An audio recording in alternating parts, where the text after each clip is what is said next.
प्रभु वो देखिए, संसद में एक परंपरा है कि किसी भी व्यक्ति का नाम यदि वह अपना उत्तर देने के लिए सदन में उपस्थित नहीं है, फिर से आ गए रे बाबा, अथवा उसका उत्तर नहीं है, तो नाम लेकिन नहीं बोला जाता। क्यों बेटकले? अब आपने जब अडानी जी कहा, अडानी जी कोई कंपनी नहीं है, अडानी जी व्यक्ति हो। हम मालूम है तेरे बाप को मत सिखा, चल। आप कहते अडानी इंटरप्राइजेज लिमिटेड। नैतिक और दिमागी दिवालियापन पूरी भारतीय जनता पार्टी में दिख रहा है, तो उससे अछूते सुधांशु जी क्यों रहे? क्या अडानी घोटाले की जांच नहीं होनी चाहिए? ये हमारा पहला सवाल था। होनी चाहिए या नहीं होनी चाहिए? कौन सबसे बोलिए, होनी चाहिए कि नहीं होनी चाहिए? क्या LIC का पैसा जो अडानियों की कंपनी में लगा वो लगातार गिरता रहा, इस पर सवाल पूछना चाहिए कि नहीं पूछना चाहिए? क्या SBI व दूसरे बैंकों ने जो अडानी को 82,000 करोड़ रुपए दिए उस पर सवाल पूछना चाहिए या नहीं पूछना चाहिए? नंगा करके नहला रहा। क्या यह पूछा जाना चाहिए कि नहीं चाहिए कि $8 बिलियन से जिस व्यक्ति की आमदनी $140 बिलियन हो गई, उसके बचाव में सारी सरकार उतरी पड़ी है, सांसद उतरे पड़े? बात तो सही है। अरे अपनी सरकार का बचाव करिए, अडानी के बचाव में कहां उतरे पड़े हैं प्रभु? ये सवाल अगर सदन में चुने हुए सांसद नहीं पूछेंगे तो ये सवाल से बच के जा पाएंगे। अगर पार्लियामेंट में सवाल पूछेगा तो कौन पूछेगा? वाह दीदी, वाह दीदी। कैसे भी करके निकाल दे रहे। आजा संडास दिखा तो। हिटलर नाम सुना हिटलर का? हम मालूम है तेरे बाप को मत सिखा, चल। जर्मनी का शासक हिटलर, वो कहता था कि दुनिया में सर्वश्रेष्ठ जाति यदि कोई है तो वो है हिंदू। कब हुआ कब? हमको कुछ नहीं पता। और दूसरे नंबर पे कोई है तो वो है जर्मन। कैसे? इसलिए वो अपनी महिलाओं को भारत में भेजता था। किस लिए? तुम हिंदुओं से गर्भ धारण कर। कौन है ये लोग? यह भट्टगवार। अब जरा देखिए, जो अपने 98 साल के कार्यकर्ता के आगे नतमस्तक हो जाए, अनुराधा बाबू भैया, जो साष्टांग प्रणाम करे बंगाल के जनता के लोगों का, कहां ऐसा देखने को मिलता है? राजकुमार भाटी जी, इन छोटे मोटे प्रोग्रामों से कितना कमा लेते हो? इतने बड़े नेता, नरेंद्र मोदी देश नहीं विदेशों में भी इतने लोकप्रिय नेता, दलाल दलाल, लेकिन जब वो इस तरह का जेस्चर दिखाते हैं तो उनके कार्यकर्ताओं में उत्साह आना और लड़ने का जज्बा आना लाजमी है, और उसी का आज नतीजा है इतना बड़ा शक्ति प्रदर्शन और इतनी बड़ी तस्वीर बंगाल की। अभी मजा आएगा ना भिड़ो। निश्चित तौर पर जो आप कह रही हैं, देश के सर्वोच्च पद पर बैठा व्यक्ति किसी साधारण आदमी के सामने झुक के साष्टांग प्रणाम करे तो ये उनकी उदारता का परिचायक है, सबको अच्छा लगेगा। लेकिन बात तो सही है। देखने वाले और ये भी विश्लेषण करेंगे, ये भी इसकी समीक्षा करेंगे कि ये खाली दिखावे के लिए किया गया है, खाली प्रतीकात्मक रूप से किया गया है, सही पकड़े हैं, या हमारे प्रधानमंत्री इतने ही उदार है, सबका इतना ही सम्मान करते हैं। हमने तो वो भी दृश्य देखा था जब माननीय प्रधानमंत्री जी अडवाणी जी को बाईपास करके आगे निकल गए थे। अडवाणी जी हाथ जोड़ के नमस्ते कर रहे थे, प्रधानमंत्री जी ने नमस्ते तक का जवाब नहीं दिया था। ये वीडियो भी पब्लिक डोमेन में मौजूद है, सोशल मीडिया पे और मीडिया पे मौजूद है। प्रधानमंत्री जी को अगर उदार रहना हो तो सबके प्रति उदार रहना चाहिए। ये बड़ी अच्छी बात कही आप। सिंबॉलिक तरीके से एक आध घटना में कहीं एम्बुलेंस को रास्ता दे दिया, कहीं झालमुड़ी खा ली जाके, और कहीं एक व्यक्ति को प्रणाम कर लिया, उससे आप महानता का प्रदर्शन करना चाहें कि भाई हम तो बहुत महान है, तो ऐसा तो नहीं होता कि इससे छवि निर्माण होता है। प्रधानमंत्री जी का आकलन जब वो पद छोड़ेंगे तो उनकी उपलब्धियों से किया जाएगा कि उन्होंने अपने कार्यकाल में क्या क्या उपलब्धियां हासिल की हैं, देश को कितने आगे बढ़ाया, लोगों को कितने रोजगार मिले, कितनी यूनिवर्सिटियां बनी, कितने हॉस्पिटल बने और कितना विकास हुआ। इन सब चीजों से आर्थिक स्थिति की क्या स्थिति रही। प्रधानमंत्री जी ने जब पहली बार संसद में आए थे चुनके, तो ये कहा था कि मैं संसद को अपराधी विहीन कर दूंगा, ऐसा कानून बनाऊंगा, कोई दागी व्यक्ति चुन के नहीं आएगा। लेकिन संसद में दागियों की संख्या बढ़ती जा रही है। क्या बात कर रहे हैं? प्रधानमंत्री जी ने कहा था मैं काला धन लेके आऊंगा स्विस बैंकों से, स्विस बैंकों में काला धन 3 गुना हो गया।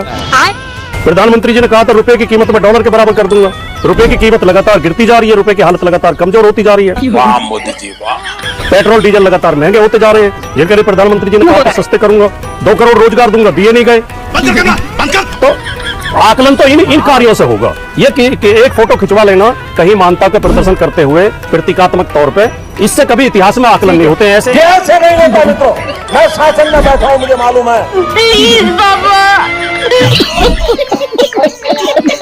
तुम लोग पहले थूकते हो और फिर चाटते हो और समझते हो कि देश है चूहे। वो कैसे? अभी पता चलेगा। कल तक बोलते थे मेरी माताओं बहनों की जिंदगी में सोना वो सिर्फ शो करने के लिए नहीं होता है, उसके स्वाभिमान से जुड़ा हुआ है। अच्छा, उसका मंगल सूत्र वो एक सोने का कीमत का मुद्दा नहीं है, उसके जीवन के सपनों से जुड़ा हुआ है। तुम उसे छीनने की बात कर रहे हो अपने मैनिफेस्टो में। गोल ले लेंगे, सबको वितरित कर देंगे। आज कहते हैं इस हित में हमको ये तय करना पड़ेगा कि साल भर तक घर में कोई भी फंक्शन हो, कोई भी कार्यक्रम हो, हम सोने के गहने नहीं खरीदेंगे, सोना नहीं खरीदेंगे। साले कोई दीन ईमान है तुम्हारा? अब बेईमानी का आरोप लगा रहे हैं। अमित शाह जी ने इसी भाषण में कहा क्या? कि भैया अभी उन्होंने इस बात का जिक्र नहीं किया, मैं कर देता हूँ। तो करना। केरल में आपकी सरकार बन रही है ना, और तमिलनाडु में भी शायद आप ही की विजय के साथ सरकार बन रही है ना, गठबंधन की। मैं तुम्हें अभी समझाता हूँ। मानव जी, दुर्भाग्य ये है कि लोकतंत्र का चौथा स्तंभ बिल्कुल कुतर्क के रास्ते पे चल दिया। कैसे? एक गली में 10 घर थे, 8 में चोरी हुई और 2 में नहीं हुई, तो 8 के जितने चोर थे उनको सबको बरी कर दो। भाई 2% से 1% से आप 40 पे नहीं ले जा सकते। ज्ञानेश कुमार अपनी उल्टा लो के लटक जाए तब भी नहीं ले जा सकते। जहां पर मार्जिन कम है वहां पर होगा, और हो रहा है। 27 लाख वोट कटे कि नहीं मानक जी? आपने और हमने कितनी बार डिबेट की कि नहीं की? मैं नहीं बताऊंगा। क्या महिला सुरक्षा पर कल एनसीआरबी के आंकड़े आए, वो चौंकाने वाले हैं कि नहीं देश के लिए? कोई मीडिया चैनल किसी भी तरह से किसी ने डिबेट की? नहीं तो कि किस तरह से 2014 के बाद कितना महिला अत्याचार बढ़ गया? बहुत हुई महिलाओं पर अत्याचार, अब की बार उनकी सरकार। यही नारा देकर आए थे ना ये लोग। क्या हुआ? मणिपुर का आप जिक्र कर सकते हैं अपने मुंह से? आलोक जी, अब रुकिए। बस हवा निकल गई। साले कोई दीन ईमान है तुम्हारा? अदालतों को लेकर, केंद्रीय एजेंसियों को लेकर मेरा तो सिर्फ इतना कहना है कि ये सवाल सिर्फ विपक्ष के सवाल क्यों है? अगर विपक्ष के इन सवालों में दम है तो विपक्ष इन सवालों को जनता के बीच के सवाल क्यों नहीं बना पा रहा? ये बड़ा मुद्दा है। हमने देखा था कैसे यूपीए के समय में एक जन आंदोलन, एक क्रांति दिल्ली के अंदर देखने के लिए मिली थी। पूरा देश उस क्रांति के साथ जुड़ा था। तो उसमें तेरी क्यों जल रही है?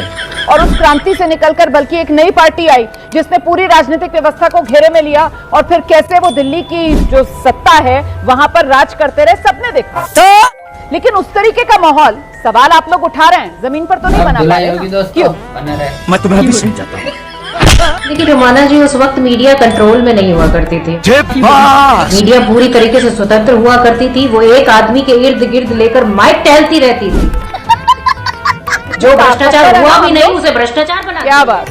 कोई जवाब नहीं तो बस मीडिया, कोई जवाब नहीं तो बस मीडिया। आग लगा दी, आग लगा दी। नहीं था 2G घोटाला ही नहीं था। सही पकड़े हैं। और आप कह रही हैं आज मीडिया क्या कह रही है? आज मीडिया कह रही है ये तो आप ही के गुंडे हैं, ये तो आप लोग बना ही नहीं पा रहे जनमत। ये बिक गई है। अरे भाई साफ साफ जनमत की लूट हो गई। साफ साफ 90 लाख वोटर का डिलीशन हो गया। 27 लाख वोटर का पता नहीं चल रहा। समझ रहे हो? समझ रहे हो आप? कि वो कब वोट डाल पाएंगे, कब नहीं डाल पाएंगे, फ्यूचर में डाल पाएंगे। सवाल ये है कि वोटर डिलीशन को जितना बस हवा निकल गई। साले कोई दीन ईमान है तुम्हारा? बोल। क्या ये बंगाल की दूसरी आजादी है? इस पर क्या कहना चाहते हो? अबे साले, देखिए आजादी तो हमें महात्मा गांधी, सरदार भगत सिंह जैसे लोगों ने कुर्बानियां देके, जेल काट के, जवाहरलाल नेहरू जैसे लोगों ने, मनोहर लोहिया जैसे लोगों ने 1947 में दिवा दी थी। ये बड़ी अच्छी बात कही आप। अब जो उस समय आजादी की लड़ाई में शामिल नहीं थे वो बार बार आजादी चिल्लाते रहते हैं कि हम आजादी दिला रहे हैं, हम आजादी दिला रहे हैं। आजादी तो 1947 बड़ी खबर। बस हवा निकल गई। साले कोई दीन ईमान है तुम्हारा?